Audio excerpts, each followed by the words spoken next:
We're talking the Odyssey Backlash. Chris Nolan says it's irrelevant. I do think it's relevant. Blaine said he was talking to normie friends. They know about it. Yeah. What are your thoughts? Well, have you looked at how many IMAX screenings are sold out and for how long?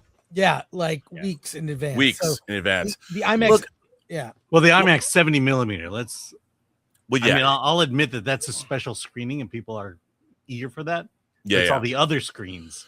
Well, I guess I don't really understand. I mean, as somebody who, I'm a fan of when directors take classical stories and reinterpret them, like Baz Luhrmann doing Romeo and Juliet, or like the Ian McKellen Richard III, which is amazing, set in World War II. Now is the winter of my discontent. And, a story like the Odyssey, since when has everybody turned on Christopher Nolan? Or as I like to call him, C-Note. I mean, he's taken a huge swing. What's that? Pattern recognition. Is it Tenet? Well, the thing about Tenet is I didn't like Tenet. I didn't like the mechanics of time travel. It felt a little goofy to me, but it's certainly beautifully made. And it's a movie. Tenet. I feel like I'm the only one. Yeah. I've returned to it over and over again. And I think we are conflating a couple of things. Like, to me, Christopher Nolan has earned my all the way back to Following in Memento. When he first came on the scene, I hadn't seen Following yet. I saw it later when I got it on the Criterion disc that was put out. But I loved Memento. And then when he went on and did Insomnia, I'd seen the original version. And I thought, his Insomnia was great. And he proved that he could work for a studio. And then they gave him an impossible task, which was to reboot Batman after Batman and Robin. And he acquitted himself with much aplomb with that film. And I didn't think Batman Begins was perfect by any means. But his approach and seriousness with which he took on the material, and then after that, The Prestige, which was a literary adaptation, then The Dark Knight, and then Inception. I'm a huge fan of Christopher Nolan. I don't think he's as great. Like, I didn't love Interstellar as much as other people did, but I think he's one of our great filmmakers. He's got his own particular style. And just because he wanted to adapt the Odyssey, I don't care what he's doing until I've seen it.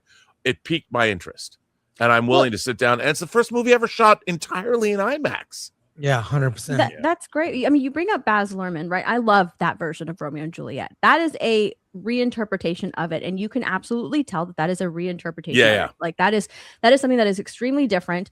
It is set in the modern day, but they're still using that Shakespearean language. Like it is such a great film and an amazing interpretation. I think that a lot of people are looking at this in a different light and saying that, like, if he was doing something like that with the Odyssey, then that would be different. I don't think we would be having these conversations.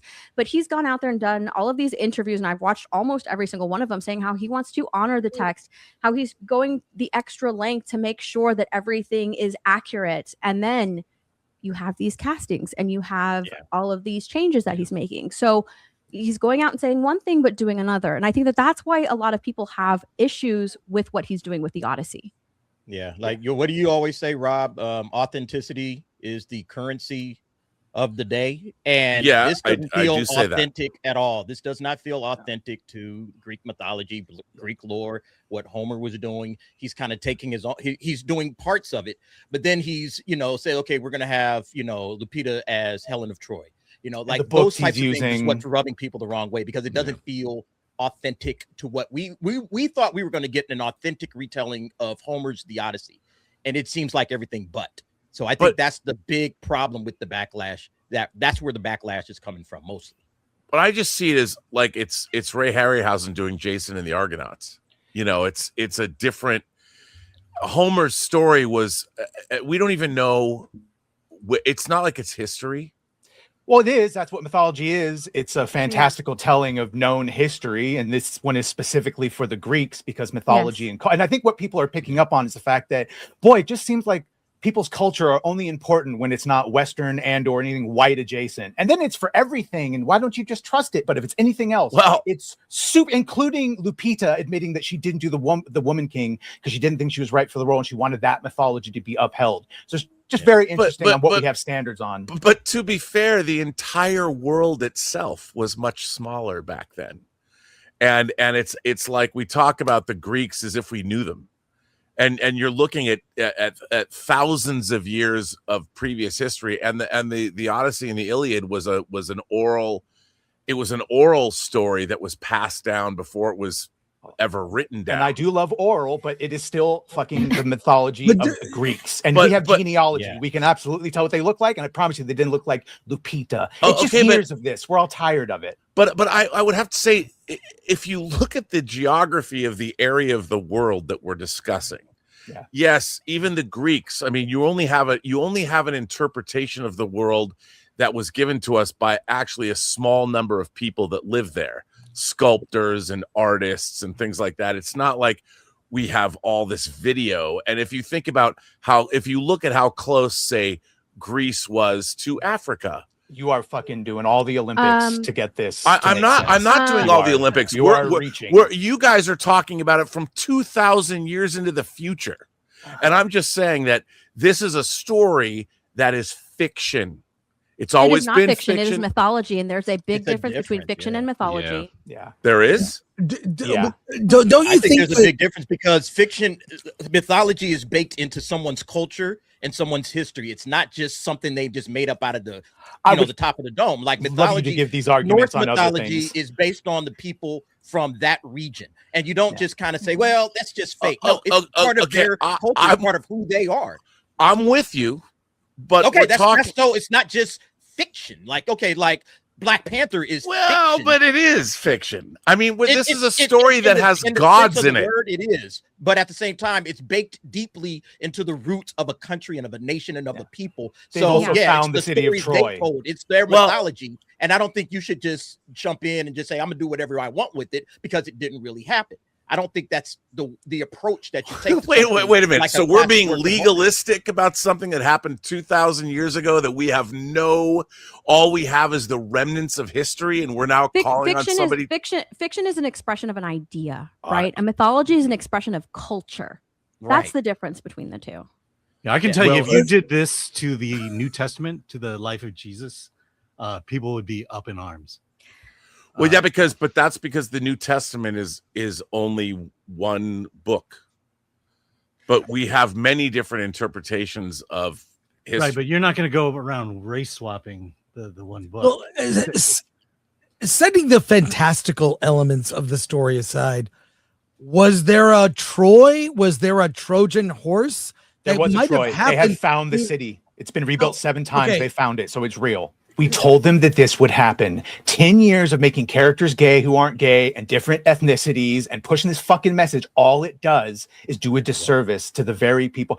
10 years ago, people would not have had this reaction had we gotten a Lupita. We might have cocked an eyebrow, but let's see what he's doing. No one has patience for this shit anymore. I agree with you 100%.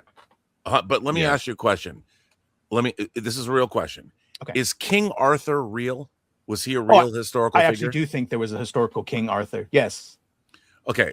There's no precedent. There's no evidence that there was a King Arthur that actually existed. There is. What do you think Arthur was based on? With where they did it on what he was a former Roman legionary. Point is that all of this mythology is based in some form of fact, like every nation. So my question. Let me take it further. Mm-hmm. Did you guys like Excalibur?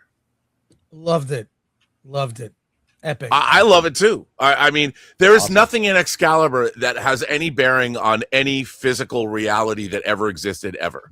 Do you really think these are comparable? Your example of Baz Luhrmann's Romeo and Juliet was my example of how these are not the same fucking thing. If this is modern day, no one would have said anything. But I do think that something like Excalibur is equatable to this, because it's John Borman who is taking a myth about an area. That's actually a good point. He's taking a myth about England, which is a myth that is expanded, and many people have written all kinds. How many King Arthur movies have there been? A lot, and so from all different areas, and to look at a movie like the Odyssey, which we haven't really. There's a great Italian TV version of the Odyssey that was done. That I don't know if anyone's seen it, but it's I think it was from the 90s. But I mean, so it's a different take. Why don't we all wait till we see it? I think it's just like Badger was saying, it's the continued exposure and like hypocrisy paired together from the same exact people over and over again. And that's the thing, is we've had like all this revisionist history stuff that's been building and building and building, and then the same exact people literally like saying the opposite of what they are promoting and things like this. And I think it's just this mass scale like hypocrisy of people being like, all right, we're kind of over it. Or it's a filmmaker working with his company of players that he's working with again, like so many other filmmakers that keep hiring the same actors. Two things could be true. He could be working with all his friends and still be doing a disservice to the material, whether he thinks it's for his own reasoning or not. Again, it's pattern recognition. I bet you 10,000 more people read the Odyssey next month than have ever read it in the last 10 years. Yeah. And that's great. But that still doesn't mean that he's doing service to, to this movie or to this to this mythology. That'd be great if people picked up the Odyssey and read it. That'd be awesome. Likely, But I mean, if you really think what does about that have to do with the fact that he miscast a lot of people in his movie? I mean, if you really think about it, King Arthur could have been black.